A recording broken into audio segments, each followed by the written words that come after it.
ప్రత్యేకంగా నమస్కారం.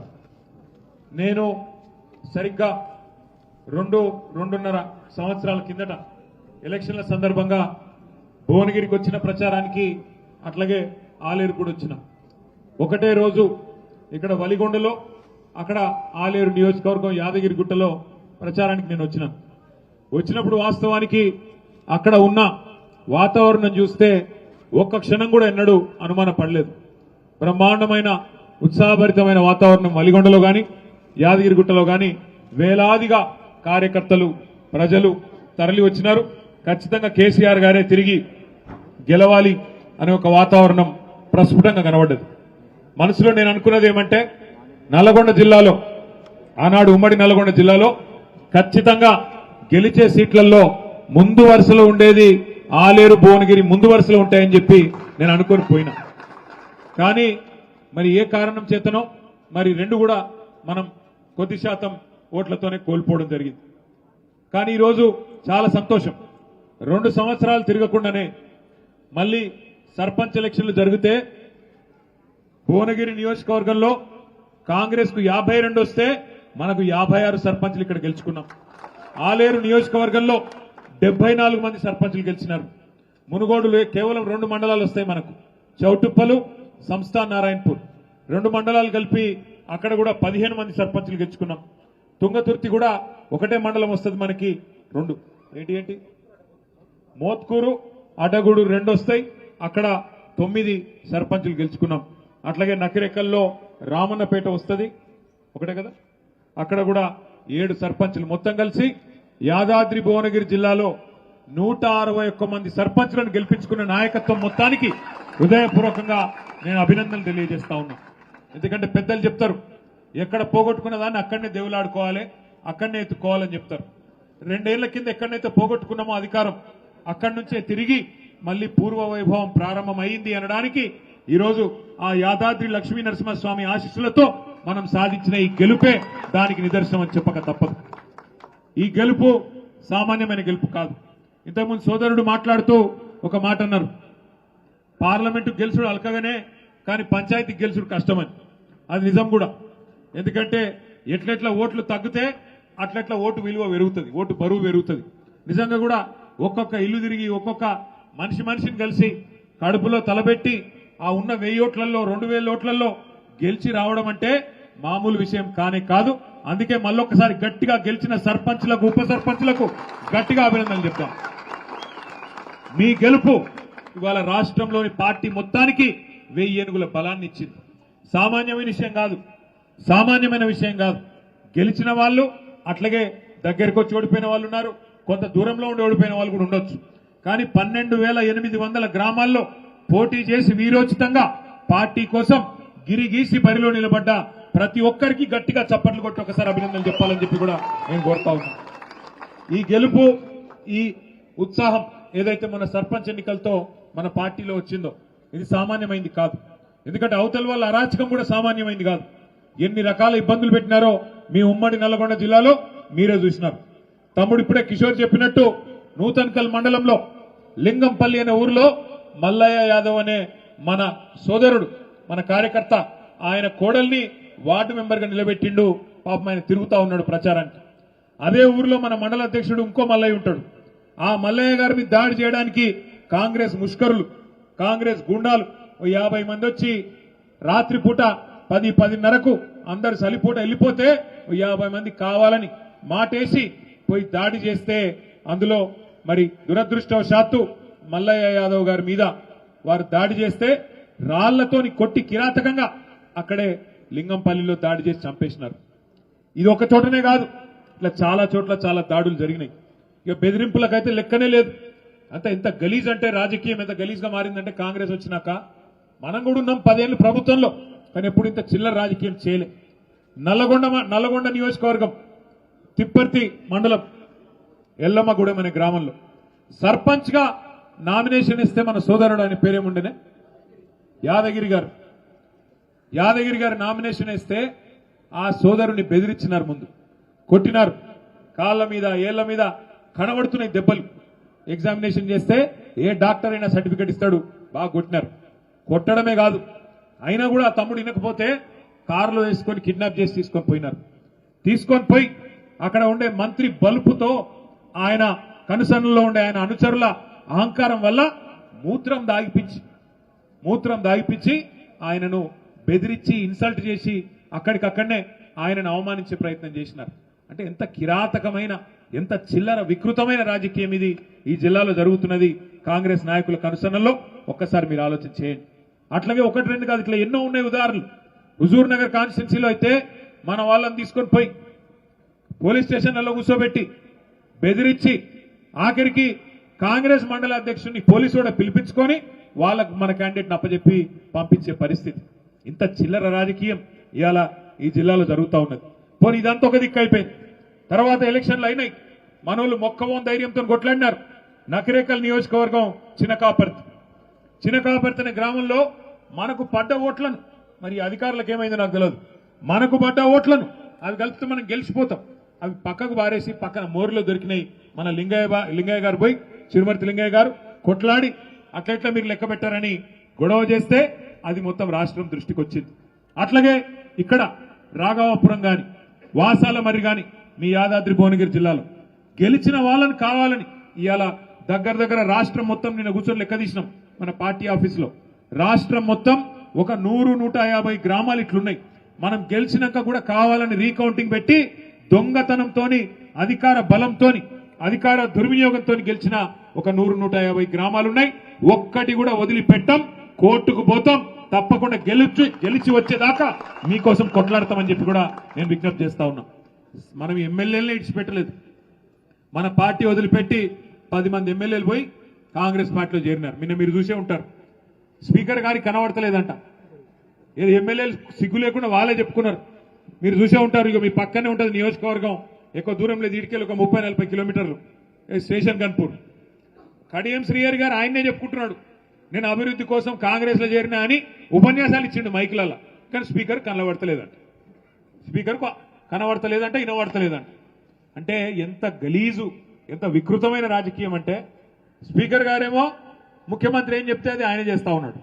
ఇంకా గలీజ్ ఏంటంటే 10 మంది ఆ ఎమ్మెల్యేలు ఎవరైతే పోయినారో వాళ్ళు ఇలా ఆడనా మొగనా చెప్పమంటే చెప్పాలని పరిస్థితులు ఉన్నారు. వాళ్ళు ఏ పార్టీ రాబాయి నీదంటే ఏ పార్టీ ఆనికి తెలియదు. ఎంత సిగ్గుమాలిన పరిస్థితి. ఒక్కొక్కరు 70 ఏళ్ళకి వస్తుంది, 75 ఏళ్ళకి వచ్చిండు పోచారం శ్రీనివాసరెడ్డి. ఏం రోగమైనా నాకు అర్థం కాదు. ఈ వయసులో ఓసారి స్పీకర్, ఓసారి మంత్రి, ఇంకేం చేస్తాడు కేసీఆర్? నీకు సిగ్గు లేకుండా కాంగ్రెస్ లో చేరి ఇలా ముఖం ఎక్కడ పెట్టుకోనా తెలియక కాంగ్రెస్ లో దిక్కు కూర్చున్నాడు. ఏది అసెంబ్లీలో కూర్చుంటే మొన్న స్పీకర్ ముంగట మనోళ్ళు అడిగిరట, మరి నువ్వు మా ఓన్ అయితే గట్టెందుకు కూర్చున్నావా? బాత్రూమ్ దగ్గర ఉంది, జల్లి పోయేది ఉంటుంది. అదో బతుకా నీది? నాకు అర్థం కాదు. ఏం బతుకు? ఇంతకాలం 70 ఏళ్ళు సంపాదించిన పేరంతా నాశనం చేసుకుంటే రేవంత్ రెడ్డి సంకల చేరి. ఎందుకు ఆ బతుకు? నాకు అర్థం కాదు. చచ్చిపోయింది న్యాయం కాదు దానికంటే. ఎందుకు ఆ బతుకు? 10 మంది ఎమ్మెల్యేలు ఏం బతుకది? గబ్బిలాలు కదా సూరు పట్టుకొని ఎలాడినట్టు అక్కడికి పొగ పెడుతుంటే సి అని కొడుతుంటే ఏ పార్టీ చెప్పుకోలేని పరిస్థితి.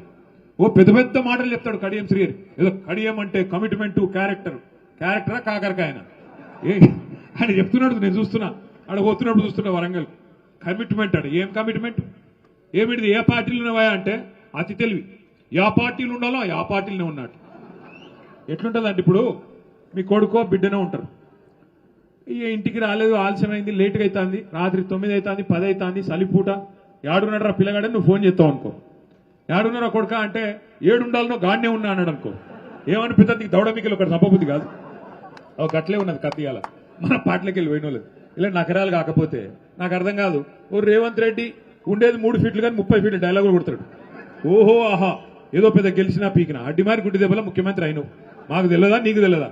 మనోళ్ళు ఏమనుకున్నారు? మీ ఆలేరులో భువనగిరిలో కూడా ఏమనుకుర్రు అంటే, నేను చెప్తాగా రావు, ఏమనుకుర్రు అంటే మీరు కూడా వాస్తవానికి ఆలేరు వాళ్ళు భువనగిరిలు కూడా పోతే శేఖర్ రెడ్డి పోతాడేమో, సునీత పోతుందేమో, కానీ కేసీఆర్ ఉంటాడు కదా అనుకురా లేదా? అంతేనా? అనుకొని ఏం చేసారు మీరు? ఇంట్లో అన్నారు, ఆయనతో మొదటికి మోసం వచ్చి. మరి ఇక్కడ శేఖర్ పోయి ఆడ సునీత పోతే కేసీఆర్ ముఖ్యమంత్రి ఎట్లయితాడే? నాకు అర్థం కాదు. అక్కడ మనం దెబ్బతిన్నాం. ఇక చిన్న లాజిక్ మిస్ అయినాం అన్నట్టు. ఒక గది జరిగింది. నిజానికి కేసీఆర్ గారి మీద రాష్ట్రంలో ఏ మనిషికి కూడా కాంగ్రెస్ వానికి బీజేపీకి కూడా నిజంగా చెప్పాలంటే ప్రేమనే ఉన్న తప్ప కోపం లేదు.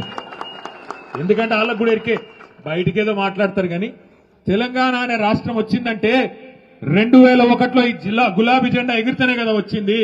కేసీఆర్ పార్టీ పెడితేనే టీఆర్ఎస్ పుట్టింది. టీఆర్ఎస్ పుడితేనే 13 ఏళ్లు కొట్లాడితేనే ఆఖరికి కేసీఆర్ గారు సావు నోట్లో తలబెడితేనే అప్పుడు కదా తెలంగాణ వచ్చింది. ఆ తెలంగాణ వస్తేనే కదా ఇవాళ టీపీసీసీ, టీ బీజేపీ, టీ ముఖ్యమంత్రి వచ్చిందే కేసీఆర్ వల్ల కదా. అందుకే అల్లకు కూడా ఎరికే మనసులా, మహేష్ గౌడ్కి ఎరికే, రామచంద్రరావుకి ఎరికే.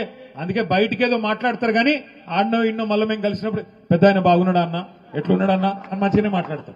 ఎందుకు చెప్తున్నా అంటే మనము వాస్తవం ఎక్కడ చెడగొట్టుకున్నామంటే, నిజానికి ఈ మాట ఒప్పుకోవాలి, మనం కూడా 10 ఏళ్లు ప్రభుత్వం నడిపినాం. కానీ పార్టీ కార్యకర్తలు, కమిటీలు పార్టీని బలోపేతం చేసే విషయం కొద్దిగా పక్కకు పెట్టినాం, కొత్త తప్పు చేసినాం. ఇది వాస్తవం. అందుకే ఇప్పుడు సునీతకు వచ్చిన చెవులో చెప్తున్నది, రామన్న జర మనం అర్జెంట్ గా కమిటీలు వేసుకోవాలనే, మంచిగా చేసుకోవాలని చెప్తుంది. నేను కూడా అక్కకు అదే చెప్తా ఉన్నా, అక్క దబ్బన ప్రభుత్వం పొడిగిన జెడ్పీటీసీ, ఎంపీటీసీ ఎలక్షన్లు పెడితే అవి కొట్లాడదాం, లేకపోతే కంపల్సరీ పెద్దసారిని అడిగి జనవరిలోనే చాలు చేసుకుందాం. సభ్యత్వ నమోదు, కమిటీలు, మంచిగా శిక్షణ కార్యక్రమాలు, బ్రహ్మాండంగా పార్టీని తయారు చేసుకుందాం. శేఖర్ రెడ్డి గారు ఇప్పుడే చెప్తా ఉన్నారు నాకు, ఏమని అంటే, అన్న భువనగిరిలో పార్టీ ఆఫీస్ పెట్టినాక ఇంత బ్రహ్మాండంగా, ఇంత మంచిగా ఒక పండుగ వాతావరణంలో ఈ సభ జరగడం ఇదే మొదటిసారి అన్నాడు. నేను శేఖర్ అన్నను కోరుతున్నా, ఈ పండుగ వాతావరణం ఇట్లా కలకలలాడుతూ లక్ష్మీ కళతో మన పార్టీ ఆఫీసు రాబోయే 3 సంవత్సరాలు ఇట్లే ఉండాలి, తప్పకుండా మీరు నడపాలని నేను కోరుతా ఉన్నా. నడపాలంటుతానే కాదు, మేము సిరిసిల్లలో ఒక పని చేస్తున్నాం. ఆడ మన పార్టీ ఆఫీస్ ఉంటుంది, మంచిగా ఉంటుంది, ఇట్లే మంచి హాల్ ఉంటుంది, బయట మంచిగా భోజనాలు పెట్టుకోవచ్చు, అన్ని పెట్టుకోవచ్చు. మన కార్యకర్తలకు, పేదవాళ్ళు చాలా మంది ఉంటారు, వాళ్ళకి ఆడనో పోయి ఫంక్షన్ హాల్ తీసుకొని లగ్గాలు చేయాలి, శుభకార్యాలు చేయాలంటే చాలా పైసలు ఖర్చు అవుతాయి. అందుకే ఏం చేస్తున్నాం, అక్కడ ఇప్పటికీ 50 శుభకార్యాలు మన పార్టీ కార్యాలయంలోనే పైసలు తీసుకోకుండా బ్రహ్మాండంగా చేస్తా ఉన్నాం. అట్లాగే ఇక్కడ కూడా భువనగిరిలో, ఆలేరులో ఎవరికి కావాలన్నా మన పార్టీ కార్యాలయం, పేదవాళ్ళు అయితే చాలు వాళ్ళకి ఇవ్వండి, బ్రహ్మాండంగా కార్యక్రమాలు ఉన్నప్పుడు కార్యక్రమాలు ఉంటాయి, లేనప్పుడు మంచిగా మన పార్టీ కార్యాలయం కలకల్లాడుతూ ఉండే విధంగా, మన కార్యకర్తల కడుపులు నింపే విధంగా సంతోషంతో మీరు ఆ కార్యక్రమం చేయాలని చెప్పి కూడా శేఖర్ రెడ్డి గారు నేను విజ్ఞప్తి చేస్తా ఉన్నా. ఇంకొక మాట కూడా నేను మిమ్మల్ని కోరుతా ఉన్నా, ఇవాళ నిజానికి మన ఓటమి 2023 డిసెంబర్లో మనని ఎవడో బయట ఓడగొట్టలే, కాంగ్రెస్ ఓడో బీజేపీ ఓడో ఓడగొట్టలే, మనది మనమే ఓడగొట్టుకున్నాం. వాస్తవం చెప్పాలంటే పట్టించుకోక, మన సర్పంచులు, మన ఎంపీటీసీలకు ఉండే సమస్యలు మన నాయకులు మనం చూసుకోక, వాళ్లకు రావాల్సిన బిల్లులు ఇప్పియక, అక్కడ కొంత పట్టించుకున్నట్టు వ్యవహారం చేయడం వల్లనే కొంత వాళ్ళు కూడా నీరసపడ్డారు, నిరాశపడ్డారు కొంత. అందుకే వాళ్ళు కూడా ఉత్సాహంగా పని చేయలేదు. నిజానికి మనం చేసిన పని, కేసీఆర్ గారి నాయకత్వంలో గ్రామ పంచాయతీలలో జరిగిన పని స్వాతంత్రం వచ్చినాక భారతదేశంలో ఏ రాష్ట్రంలో కూడా జరగలేదు అనే మాట అక్షర సత్యం, ఇందులో తిరుగులేదు. ఎందుకంటే నేను ఉత్తగానే చెప్తలేను, మన నాయకుడికి, మన పార్టీకి, మన ప్రభుత్వానికి నేను కితాబులు ఇస్తలేను. వాస్తవానికి తెలంగాణ జనాభా పరంగా చూసుకుంటే భారతదేశంలో 3% కంటే తక్కువ. మన జనాభా ఎంత? 4 కోట్లు. భారతదేశం జనాభా ఎంత? 147 కోట్లు. మరి 147 కోట్లలో 4 కోట్లు అంటే 3% కంటే తక్కువ. కానీ 3% కంటే తక్కువ జనాభా ఉన్న తెలంగాణ జాతీయ స్థాయిలో ఉత్తమ పంచాయతీలు ఎక్కడున్నాయని కేంద్ర ప్రభుత్వం అవార్డులు ప్రకటిస్తే 30% అవార్డులు గెలుచుకున్నది కేసీఆర్ గారి నాయకత్వంలో. ఒక్కసారి గుర్తు తెచ్చుకోండి. ఎట్లా వచ్చినాయి మరి అవార్డులు? ఎట్లా వచ్చినాయి అంటే, ఒక్కొక్క గ్రామంలో నర్సరీ పెట్టి, చెట్లు పెంచి, హరితహారం లాంటి మంచి కార్యక్రమాలు. నిజానికి చెట్లకు ఓట్లు ఉన్నాయి, వేరే వేరే నాయకులు, వేరే వేరే పార్టీలు చెట్లు పెట్టుడు పట్టించుకోరు. కానీ కేసీఆర్ గారికి భవిష్యత్తు మీద ఉండే ఫికర్తోని మన పిల్లలు మంచిగా ఉండాలి, మన ఊర్లు మంచిగా ఉండాలి, ఊర్లు సాఫ్ ఉండాలి, స్వచ్ఛమైన గాలి రావాలి అనే ఉద్దేశంతో 270 కోట్ల మొక్కలు భారతదేశంలో పెట్టిన ఒకే ఒక్క రాష్ట్రం హరితహారం కార్యక్రమంలో మన రాష్ట్రం తెలంగాణ. మన నాయకుడు కేసీఆర్ గారు ప్రతి గ్రామంలో ఒక డంప్ యార్డ్ ఉండాలి, చెత్త ఏరేతందుకు ఒక ట్రాక్టర్ ఉండాలి, మొక్కలకు నీళ్లు వేసేందుకు ఒక ట్యాంకర్ ఉండాలి అని ఆలోచించిన నాయకుడు కేసీఆర్. ఎవరైనా చచ్చిపోతే వాళ్ళను ఎవల పొలాల కాడ, వాగుల కాడ, చెర్ల కాడ గాలిసుడు కాదు, ఊర్లో ఒక సంస్కారవంతంగా అంతిమ యాత్ర చేసి అంత్యక్రియలు చేసే విధంగా వైకుంఠ ధామం ఉండాలి అని ఆలోచన చేసిన నాయకుడు కేసీఆర్. పట్టణాల్లోనే పార్కులు కాదు, పల్లెలలో కూడా పేదవాళ్లు తిరిగేందుకు పార్కులు ఉండాలని ఆలోచన చేసి ప్రతి పల్లెలో పల్లె ప్రకృతి వనం పెట్టిన నాయకుడు కేసీఆర్. అట్లాగే పల్లెల్లో పిల్లలు ఆడుకునేందుకు గ్రౌండ్ ఉండాలి అని ఆలోచన చేసి క్రీడా ప్రాంగణం ఏర్పాటు చేసిన నాయకుడు కేసీఆర్ గారు. ఇంటింటికి నల్లా పెట్టి ఇదే నల్లగొండ జిల్లా కదా, ఇదే మునుగోడు, ఇదే దేవరకొండ కదా ఫ్లోరోసిస్ తో తల్లడిల్లిన ప్రాంతం. అట్లాంటి మునుగోడులో, దేవరకొండలో, ఉమ్మడి నల్లగొండ జిల్లాలో ఫ్లోరైడ్ అనేది లేకుండా చేసి బ్రహ్మాండంగా ఇంటింటికి కృష్ణా జలాలు, గోదావరి జలాలు తీసుకొచ్చి మీ కాళ్ళు గడిగిన నాయకుడు కేసీఆర్ గారు. చెప్పుకుంటూ పోతే 1-2 కాదు, 10 ఏళ్లలో మన నాయకుడు చేసిన అద్భుతాలు ఎన్ని చేసినాం పనులు. వ్యవసాయం ఎట్లుండే కేసీఆర్ గారు రాకముందు దేశం బ్రహ్మాండంగా. కేసీఆర్ గారు వచ్చిన తర్వాత 24 గంటల కరెంటు రైతాంగానికి ఇచ్చిన రాష్ట్రం ఒక్క తెలంగాణ కాదా? నాట్లేసే టైం వచ్చింది అంటే మీరెవ్వరు దరఖాస్తు పెట్టాల్సిన అవసరం లేకుండా, దండం పెట్టే అక్కర లేకుండా, దఫ్తర్ చుట్టూ తిరిగే అవసరం లేకుండా మీ ఫోన్లలో టింగు టింగు టింగు అని సౌండ్ వస్తుండే. ఇలా వస్తున్నదా టింగు టింగు? టింగు టింగు కాదట. రేవంత్ రెడ్డి చెప్తాడు ఆయన టింగు టింగు నడవదంట రైతు బంధుకు, టకీ టకీ అట. పడుతుందా మరి టకీ టకీమని? ఏడబడ్డది. 2 సార్లు రైతు బంధు కూడా ఎగ్గట్టిండు. అపోజిషన్లు ఉన్నప్పుడేమో, ప్రతిపక్షంలో ఉన్నప్పుడేమో 3 పంటలకి ఇవ్వాలి రైతు బంధు, 2టికే ఇస్తావా అని మాట్లాడిండు. 10,000 కాదు 15,000 ఇస్తా సోనియా గాంధీ మీద ఒట్టని మాట్లాడిండా లేదా? పెన్షన్లు 2,000 ఇస్తావా 4,000 ఇవ్వాలి. ఇవన్నీ చెప్పారు. 6 గ్యారంటీలు, 100 రోజులు అన్ని చేస్తాం. మరి 800 రోజులు అయిపోయాయి. ఇవాళ ఏమంటున్నాడు? మొత్తం కేసీఆర్ అప్లపాలు చేసిపోయిండు, దివాలా తీసింది రాష్ట్రం. క్యాన్సర్ పేషెంట్ అయింది, ఎయిడ్స్ పేషెంట్ అయింది. వెనకటికేవడో ముఖం బాగాలేక అద్దంబల్ల కొట్టుకున్నాడట. శాత కాదు నీకు నడపనికి ప్రభుత్వం. యాద్ చేసుకోండి ఒక్కసారి. కేసీఆర్ గారు ఉన్నప్పుడు ముఖ్యమంత్రిగా కరోనా మహమ్మారి వచ్చింది. కరోనా వస్తే ఎన్నడన్నా కలగన్నామా మనం? మూతికి బట్ట కట్టుకొని ఎవరింట్లో వాళ్ళని కూర్చునే రోజులు వస్తాయి, నెలలు బయటికి కాలు పెడదామంటే భయం అయింది, ఏడ చచ్చిపోతామేమో అని. అట్లాంటి పరిస్థితి. రూపాయి ఆదాయం లేదు రాష్ట్రానికి, రూపాయి ఆదాయం లేదు. అట్లాంటి పరిస్థితుల్లో కూడా కరోనా ఉన్నప్పుడు కూడా పెన్షన్లు ఆగినాయా? రైతు బంధు ఆగిందా? కళ్యాణ లక్ష్మి ఆగిందా? ఏ ఒక్క సంక్షేమ పథకం ఆగిందా? గది లీడర్షిప్ అంటే. ఆ రోజు రూపాయి ఆదాయం లేకపోయినా కేసీఆర్ గారు లక్షలాది మంది రైతాంగానికి రైతు బంధు ఇచ్చిండు. కేసీఆర్ గారు ఎక్కడ ఆడపిల్ల పెళ్ళైతే అక్కడ మరి బ్రహ్మాండంగా కళ్యాణ లక్ష్మి, షాదీ ముబారక్ అందజేసిండు. ముసలోళ్లకు పెన్షన్లు ఇచ్చిండు. ఈ ఊరూరికి కొనుగోలు కేంద్రాలు పెట్టి పంట కొనుగోలు చేసి వెంటనే డబ్బులు కూడా మీ ఖాతాల్లో వేసిండు. కానీ ఇవాళ ఈయనకి ఏమైందా నాకు అర్థం కాదు. ఏమనంటే తప్పుడు మాటలు మాట్లాడతాడు. అప్పుల పాలైపోయింది. ఎక్కడ అప్పుల పాలైంది? ఒక మంత్రి అంటాడు 6 లక్షల కోట్లు అప్పైంది అంటాడు. ఇంకొక ఆయన అంటాడు 7 లక్షల కోట్లు అయిపోయింది అంటాడు. ఇంకొక ఆయన 8 లక్షల కోట్లు. ఊర్లలో సర్పంచ్ ఎలక్షన్లు కదా అర్రాస్ పాటలు వాడతారు చూడు, గట్లా ఎవరి నోటికి ఎంత వస్తే అంత. నాకు అనుమానం వచ్చింది, నిజమా మరి ఇన్ని అబద్ధాలు చెప్తున్నారు వీళ్ళు, కేంద్ర ప్రభుత్వం కూడా నిజం చెప్తాడా లేదా అని అనుమానం వచ్చింది. మొన్న ఒక బీజేపీ ఎంపీ ప్రశ్న అడిగిండు, మన తెలంగాణ ఆయనే బీజేపీ ఎంపీ ప్రశ్న అడిగిండు కేంద్ర ప్రభుత్వాన్ని, అసలు తెలంగాణ చేసిన అప్పెంత జర చెప్పండి స్వామి అని. కేసీఆర్ గారు ముఖ్యమంత్రిగా బాధ్యత తీసుకున్నాడు. నా లెక్క కాదు, ఆర్బీఐ లెక్క, రిజర్వ్ బ్యాంక్ ఆఫ్ ఇండియా లెక్క, controller and auditor general CAG లెక్క, కాకి లెక్కలు కావు, కాగు లెక్క కేంద్ర ప్రభుత్వం సమాధానం ఇచ్చింది పార్లమెంట్ లో. కేసీఆర్ గారు బాధ్యత తీసుకున్న నాడు 2014 జూన్ 2 నాడు మన రాష్ట్రం నెత్తి మీద ఉన్న అప్పు 72,000 కోట్లు. కేసీఆర్ గారు డిసెంబర్ 3 నాడు రాష్ట్ర ముఖ్యమంత్రిగా 2023లో దిగిపోయిన నాడు రాష్ట్రం మీద ఉన్న అప్పు 3.5 లక్షల కోట్లు. 3.5 లక్షల కోట్లలో 72,000 మనం చేసిందే కాదు, కాంగ్రెస్ వాడు మనకు విరాసత్గా ఇచ్చిపోయింది. అది తీసేసినాం అనుకో, ఎంత లెక్క మరి? 2,80,000 కోట్లు. దీనికి ఒక ఆయన 6 లక్షల కోట్లు అంటాడు, ఇంకొక ఆయన 7 లక్షల కోట్లు అంటాడు, ఇంకొక ఆయన 8 లక్షల కోట్లు అంటాడు. ముఖ్యమంత్రి ఏమో సెక్రటేరియట్లో లంక బిందెలు నేనేం చేయాలంటాడు.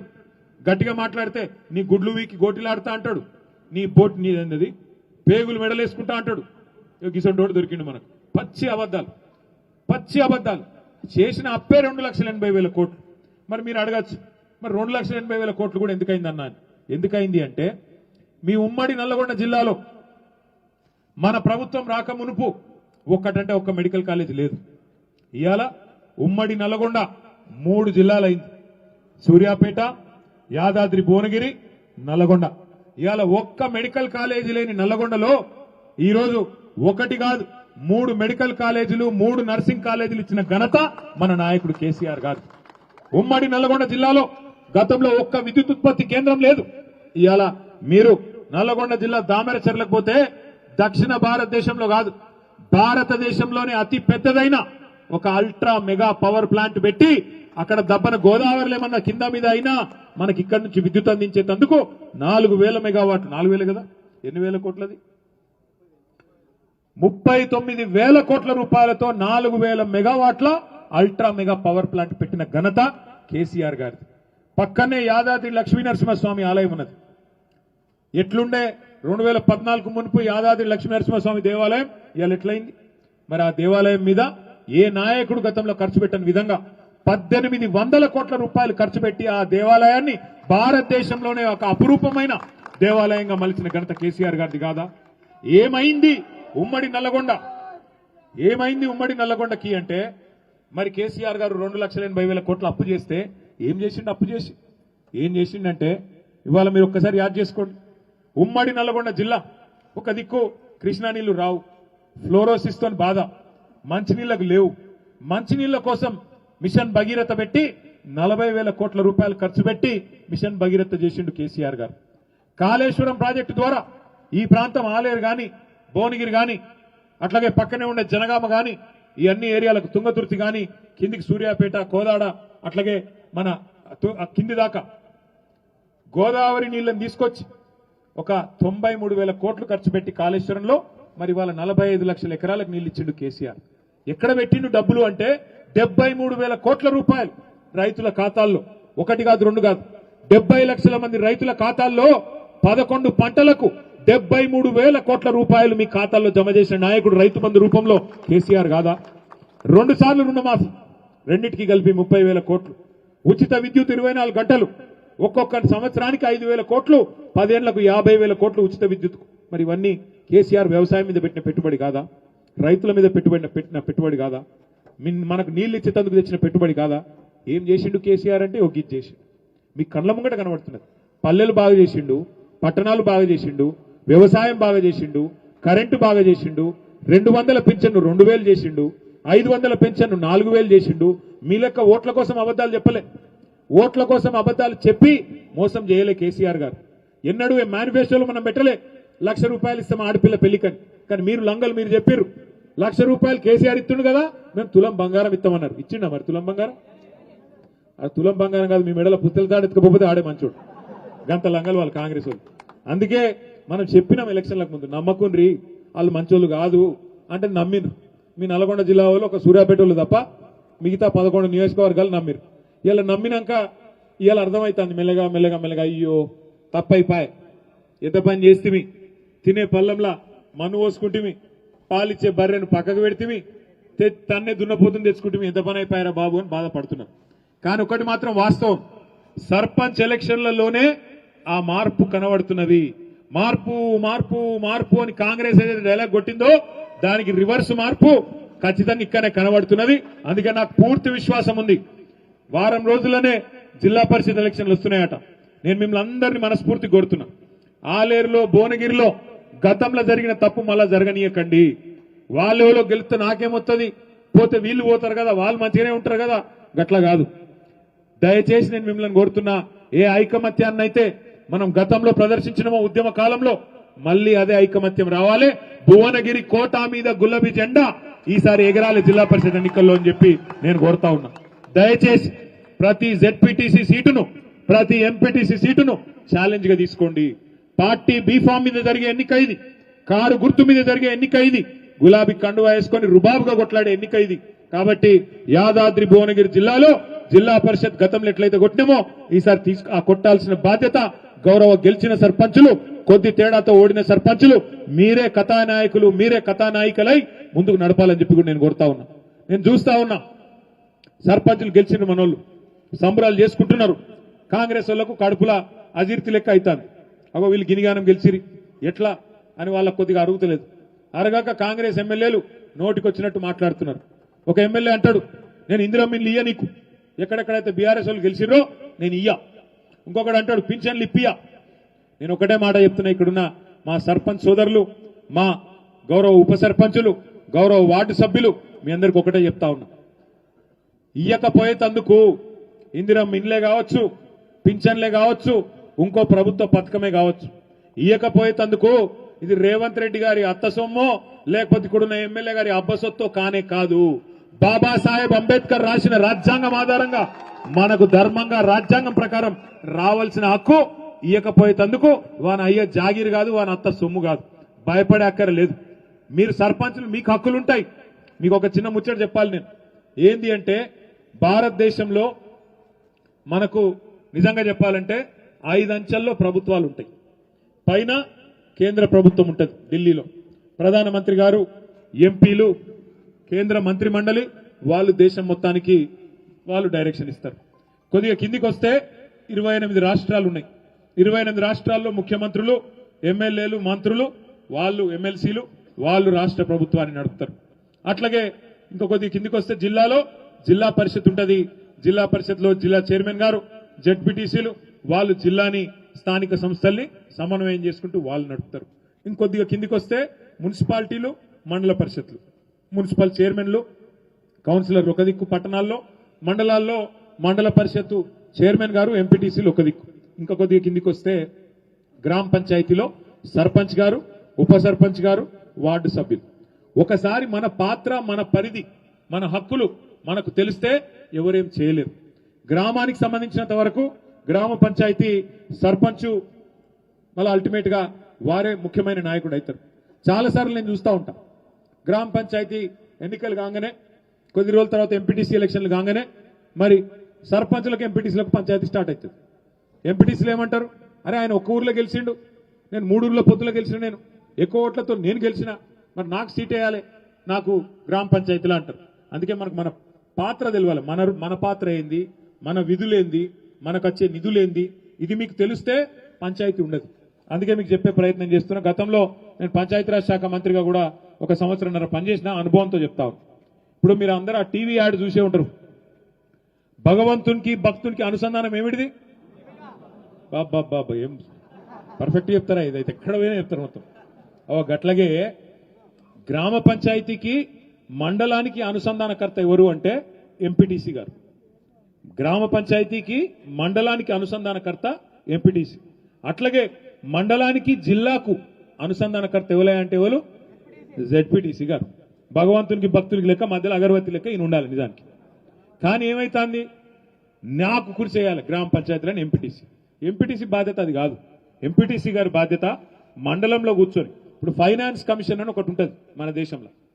ఫైనాన్స్ కమిషన్ అనేది ఏం చేస్తుందంటే, జనాభా ప్రకారం ఇప్పుడు 4 కోట్ల ప్రజలు ఉన్నారు తెలంగాణలో. అందులో పట్టణ ప్రాంతాల్లో ఒక 2.5 కోట్లు ఉన్నట్టున్నారు, పల్లె ప్రాంతాల్లో, పట్టణాలలో 1.5 కోటి మంది ఉన్నారు. దాని ప్రకారం పల్లెలకు, పట్టణాలకు, మున్సిపాలిటీలకు, గ్రామ పంచాయతీలకు ఫైనాన్స్ కమిషన్ ద్వారా ఇక తలా ఇంత అని చెప్పి డబ్బులు ఇస్తారు. ఆ డబ్బులు విడుదలైన తర్వాత 70% పైసలు, ₹1 విడుదలైందనుకో ఢిల్లీలో, 70 పైసలు సీదా గ్రామ పంచాయతీ, 20 పైసలు మండల పరిషత్, 10 పైసలు జిల్లా పరిషత్. ఈ రకంగా ₹70 గ్రామ పంచాయతీ, 20 పైసలు మండల పరిషత్తు, 10 పైసలు మీకు జిల్లా పరిషత్కు వస్తాయి.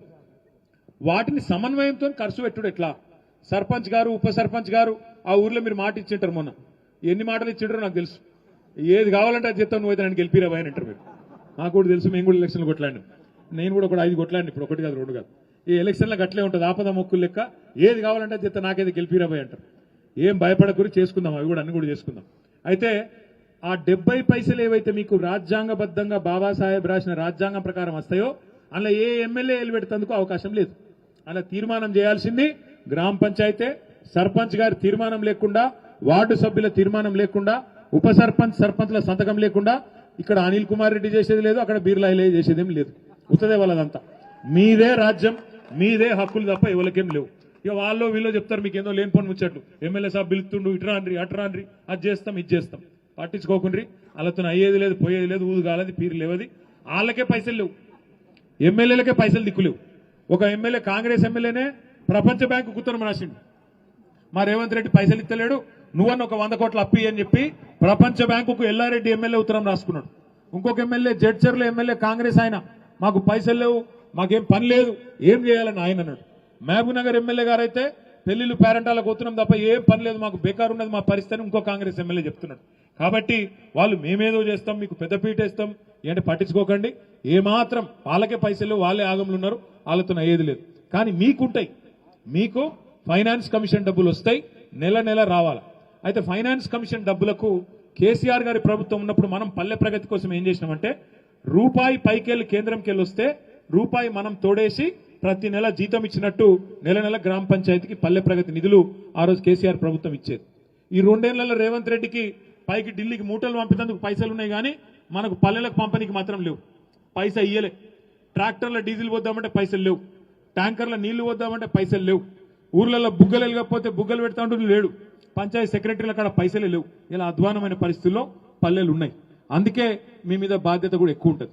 ఫైనాన్స్ కమిషన్ నిధులను ఎట్లా ఖర్చు పెట్టాలా, ఏం చేయాలా, మీ హక్కులేంది, మీ విధులేంది, ఇవన్నీ కూడా మీకు అర్థమవుతుంది. ఎంపీటీసీ పాత్ర ఏంది, జెడ్పీటీసీ పాత్ర ఏంది, సర్పంచ్ పాత్ర ఏంది, ఇవన్నీ మీకు అర్థమవుతందుకు మొత్తానికి ఏం చేద్దామంటే జెడ్పీటీసీ ఎంపీటీసీ ఎలక్షన్లు అయిపోగానే జిల్లాల వారీగా నియోజకవర్గాల వారీగా సర్పంచ్లకు, ఎంపీటీసీలకు, జెడ్పీటీసీలకు ఒక వర్క్ షాప్ పెట్టుకుందాం, ఒక ట్రైనింగ్ కార్యక్రమం పెట్టుకుందాం. పెట్టుకొని మీ హక్కులేంది, మీ ఉప సర్పంచ్తో, వార్డు సభ్యులతో మీరు ఎట్లా కలిసి నడవాలా, ఏ రకంగా రేపటి రోజున గ్రామ పంచాయతీ తీర్మానం చేసి ఏది సాధించుకోవచ్చు, ఏమేమి చేయొచ్చు, ఇవన్నీ కూడా మేము మీకు శిక్షణ ఇస్తాం. కావాలంటే ఎక్స్పర్ట్స్ ని పిలుచుకుందాం. కాబట్టి మీరు ఎవరు భయపడవద్దు అని నేను ముందు మీకు విజ్ఞప్తి చేస్తా ఉన్నాను. ఇంకొకటి, కాంగ్రెస్ వాళ్ళు డైరెక్ట్ ఎలక్షన్లో గెలవలేరు, అందుకే కొన్ని లంగ కథలు చేస్తారు.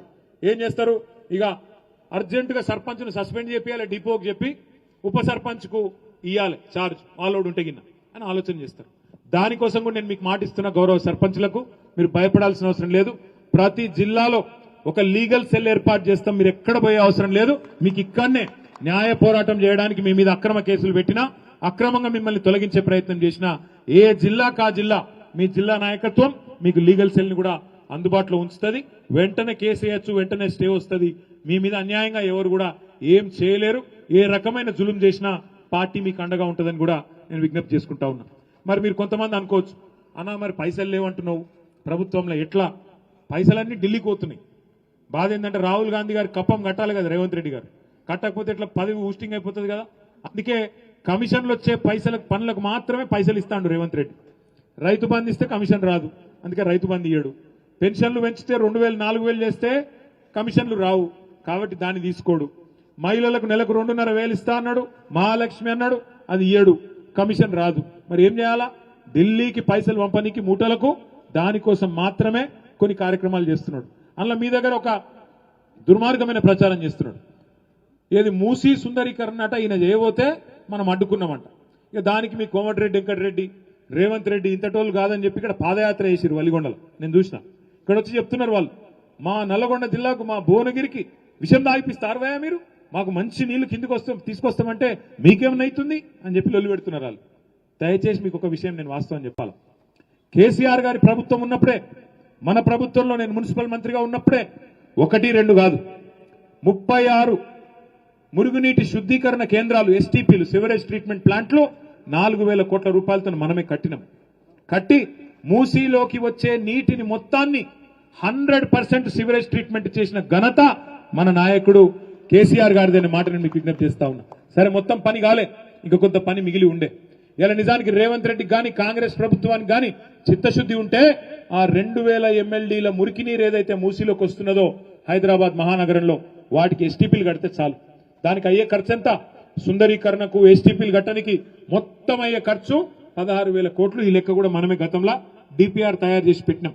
కానీ రేవంత్ రెడ్డి గారు ఏమంటున్నారు, 1,50,000 కోట్లు ఖర్చు పెడతారంట. దానికి 16,000 కోట్లతో అయిపోయే పనికి 1,50,000 కోట్లు అంటున్నాడు. దాన్ని అడ్డుకున్నాం మనం. ఈ దోపిడీ కరెక్ట్ కాదు. 16,000 కోట్లలో అయిపోయేదానికి 1,50,000 కోట్లు ఎందుకు చేస్తున్నావు, మీ ఢిల్లీ బాసులకు మూటలు పంపేందుక అని అడ్డుకుంటే ఇక్కడికి వచ్చి బదనాం చేస్తున్నాడు. మూసీ నాపుతున్నారు అంటున్నాడు. 16,000 కోట్లలో ఆ పని కూడా పూర్తి చేస్తాం. ఒకవేళ వీళ్ళు చేయకపోతే 2 నెలల్లో మన ప్రభుత్వం వస్తుంది, మనమే చేసుకుందాం. నల్లగొండ జిల్లాకు, భువనగిరి జిల్లాకు ఎట్టి పరిస్థితుల్లో మన పార్టీ ఎన్నడూ అన్యాయం చేయలేదు, గతంలో కూడా, భవిష్యత్తులో కూడా చెయ్యము అనే మాట కూడా నేను విజ్ఞప్తి చేస్తున్నాను. చివరగా నేను మిమ్మల్ని అందరినీ కోరేది ఒకటి, పార్టీ గత 25 ఏళ్లుగా 2001 నుంచి ఇవాళ ఇంకో 10 రోజులలో 2026 సంవత్సరంలో అడుగు పెట్టబోతా ఉన్నాం. గత 25 ఏళ్లుగా ఈ ప్రాంతంలో బలంగానే ఉన్నది. 2001 నుంచి కూడా ఇక్కడ ఎంపీటీసీలు, సర్పంచులు భువనగిరి జిల్లాలో గెలిచిన వాళ్ళు ఎంతో మంది ఉన్నారు, సీనియర్ నాయకులు ఉన్నారు. నేను ఇక్కడికి వస్తుంటే లోపలికి మా రాజవర్ధన్ రెడ్డి అన్న కనబడ్డాడు. అట్లా ఎంతో మంది సీనియర్ నాయకులు, మా అమరేందర్ గౌడ్ సాబ్ ఇక్కడనే ఉన్నాడు. చాలా మంది సీనియర్ నాయకులు, పార్టీ జెండా మోసిన వాళ్ళు, మొదటి నుంచి ఉన్న వాళ్ళు, ఒక నరేందర్ రెడ్డి గారు ఉన్నారు, ఇక్కడ చాలా మంది ఉన్నారు.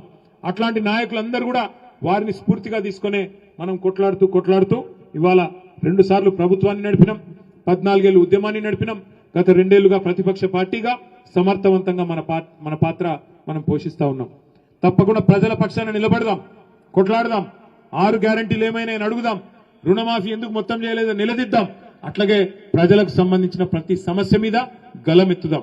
కానీ మళ్ళీ ఒకసారి కోరుతా ఉన్నా, ఏది ఏమైనప్పటికీ, ఎన్ని రకాల పరస్పర అభిప్రాయ భేదాలున్నప్పటికీ, ఎన్ని రకాల పంచాయతీలు మన మధ్యలో ఉన్నప్పటికీ, రేపు జిల్లా పరిషత్ ఎన్నికల్లో, తర్వాత వచ్చే అసెంబ్లీ ఎన్నికల్లో మాత్రం అన్ని పక్కన పెట్టి ఒకటే లక్ష్యం, మళ్ళీ మన నాయకుడు కేసీఆర్ గారు తిరిగి ముఖ్యమంత్రి కావడానికి కంకణబద్ధులమై పనిచేద్దాం. దయచేసి చిన్న ఏమన్నా ఇబ్బందులుంటే పక్కకు పెడదాం. మన అభ్యర్థులు గెలిపే లక్ష్యంగా పనిచేద్దాం. అది జిల్లా పరిషత్ అయితేనేమి, ఎంపీటీసీ అయితేనేమి, రేపటి రోజున అసెంబ్లీ ఎన్నికలు అయితేనేమి, దేనికైనా కూడా ఒక్కసారి కేసీఆర్ గారు కారు గుర్తు మీద ఎవరైనా అభ్యర్థి వచ్చిండు అంటే ఆయననే కేసీఆర్ అనుకోవాలా, ఆయనకు ఓటేస్తే కేసీఆర్ గారికే ఓటేస్తున్నా అనుకోవాలా. మళ్ళీ రాష్ట్రాన్ని మళ్ళీ పట్టాలెక్కించడానికి, దారి తప్పిన వ్యవస్థను మళ్ళీ గాడిలో పెట్టడానికి ఒక అవకాశంగా తీసుకొని రేపు జిల్లా పరిషత్లో గాని, మండల పరిషత్లో గాని, తర్వాత వచ్చే మున్సిపల్లో గాని, ఆ తర్వాత వచ్చే శాసనసభ ఎన్నికల్లో గాని గట్టిగా నిలబడి కొట్లాడదాం. ఇవాళ సర్పంచ్ల గెలుపు మనకు స్ఫూర్తినిచ్చింది. సర్పంచ్ ఎలక్షన్ లో మన పార్టీ అభ్యర్థులు చేసిన పోరాటం మనకు ఉత్సాహాన్ని ఇచ్చింది. ఈ ఉత్సాహంతోనే ముందుకు పోదాం. భవిష్యత్తులో ఇంతకుముందే నేను చెప్పినట్టు సంస్థాగత నిర్మాణం చేసుకుందాం. 2026లో మెంబర్షిప్ చేసుకుందాం, కొత్త కమిటీలు వేసుకుందాం. ప్రతి జిల్లా కార్యాలయం కలకల్లాడుతూ ఉండే విధంగా ప్రతి నియోజకవర్గంలో పటిష్టమైన యంత్రాంగ నిర్మాణం చేసుకొని శిక్షణ తరగతులు పెట్టుకుందాం. గెలిచిన సర్పంచ్లకు, ఎంపీటీసీలకు, జెడ్పీటీసీలకు వర్క్ షాపులు పెట్టుకుందాం. కార్యకర్తల శిక్షణ శిబిరాలు పెట్టుకుందాం. మీరు ఎక్కడికి పిలిచినా రాష్ట్రంలో తప్పకుండా వెంటనే వచ్చి మీ ముందుండి మీ కష్టంలో సుఖంలో నేను కూడా మీతో ఉంటా, మీ అన్నగా, మీ తమ్ముడుగా అని మళ్ళొక్కసారి మీకు విజ్ఞప్తి చేస్తూ ఈ అవకాశం ఇచ్చిన యాదాద్రి భువనగిరి జిల్లా నాయకత్వం మొత్తానికి పేరు పేరున ధన్యవాదాలు, శుభాకాంక్షలు తెలియజేస్తూ, గెలిచిన సర్పంచ్లకు, ఉప సర్పంచ్లకు మళ్ళొక్కసారి అభినందనలు తెలియజేస్తూ జై తెలంగాణ. హలో, ఎవరు రావద్దు, ఎవరు